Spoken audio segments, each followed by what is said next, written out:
In figure 6.44, the side QR of triangle PQR is produced as a point S. If bisector of angle PQR, this angle PQR and the angle PRS meet at a point T, then prove that QTR is half of QPR. So let's consider first triangle as, by using the exterior angle of the triangle, we have angle PRS.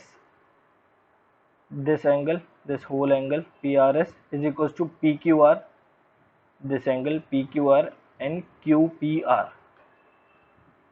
This angle is equals to this plus this. Then this angle would be this minus this. So we rearrange the terms and get this first equation of consideration. Then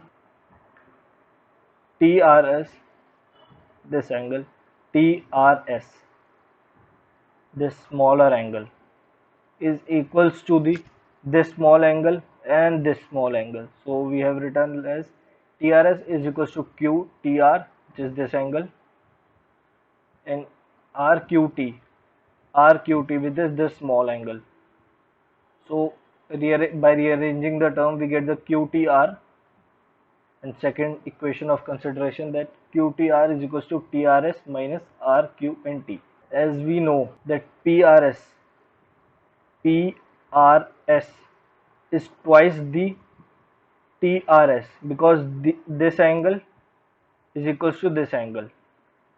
So we know that PRS is twice the angle of either this side or either this side. So we can write PRS is equals to twice of TRS, or half of PRS is equals to TRS. Similarly, PQR is twice of RQT, and half of PQR would be equals to angle RQT. We'll replace these values in these two equations.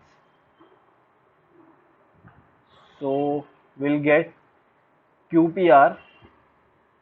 So PRS we can write twice of TRS, and PQR we can write twice of RQT. So from here we get this, taking 2 as common, and TRS minus RQT. TRS, this angle TRS minus RQ and T, this angle minus this angle, would give us this angle. Let me just clean it up.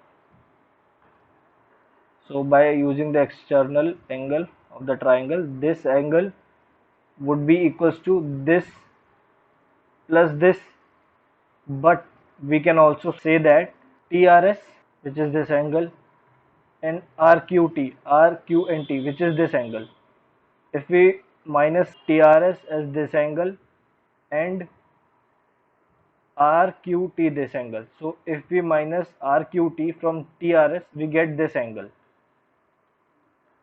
because their sum is equals to this angle, and hence we can say that TRS minus RQT is equals to QTR, which is this angle. So we get this term, and rearranging the value of 2 we get the required answer. Hence we have proved this solution.